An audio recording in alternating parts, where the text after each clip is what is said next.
3,60,000 টাকা। মাত্র 5 কাঠা জায়গা। মাত্র 5 কাঠা জায়গা। আমাকে ভালোবাসবেন আর কি বলবো আমি। আজকে তরমুজের ব্যবসা সম্পর্কে ব্যাপারীর কাছ থেকে কিছু তথ্য জানতে চাই।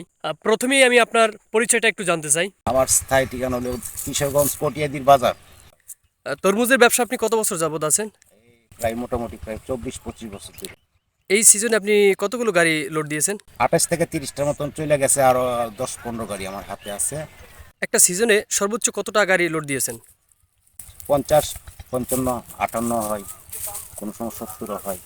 একটা গাড়ি প্রতি কত টাকা ব্যবসা আশা করেন? ওই আমরা সীমিত ব্যবসা করি, এক গাড়িতে আমাদের ব্যবসা হইলে 20 থেকে 25,000। ওভার ব্যবসা করি না, সীমিত লাভে পাইকাররা দিই, পাইকাররা হাতে কাইটা যারা বিক্রি করে ওরা নিয়ে লাভ করি একটু বেশি।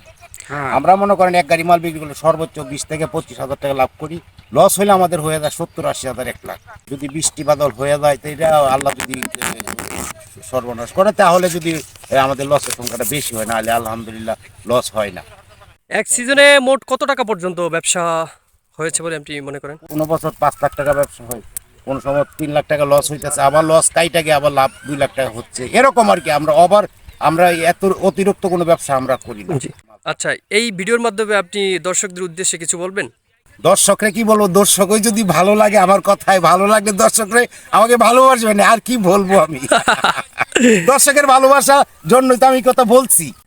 আজকের তরমুজ বিক্রেতাই দাদার কাছ থেকে শুনবো যে কত কাঠা জমি বিক্রি করলেন দাদা?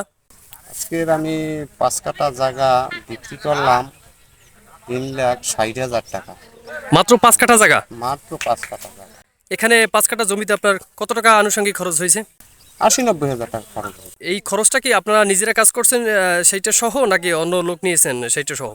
আমরা তো নিজেরাও কাজ করছি, আবার বাইরে থেকেও লোক হয়তো তাদের সংগ্রহ করছি, যে তাদের দ্রব্য মূল্য কয় টাকা দিলে তারা কৃষি কাজ করে, তাদের নিয়ে আমরা এটা সবাই ঘরে আমি এবারেছি এটা 80,000-90,000 টাকা আমি এটা পিছিয়ে খরচ করছেন। এ পর্যন্ত কতবার তরমুজ দিয়েছেন? আমি যাবৎ বহুতবার তরমুজ দিচ্ছি, আজকের থেকে 10 বছর আগ থেকে আমি তরমুজ দেওয়ার। কখনো কি এমনটা হয়েছে যে এই তরমুজে লোকসানের সম্মুখীন হয়েছেন? ওই মাঝে মাঝে হয়তো দেখা গেছে, হয়তো ভবিষ্যৎ, এটা হলো যে কপালের উপরে কোনো আল্লাহ কারে কি দেয় ওটা বলা যায় না। তো আপনি তো এবছর মোটামুটি ভালো টাকা ব্যবসা করছেন, সেক্ষেত্রে আপনার অনুভূতি কি?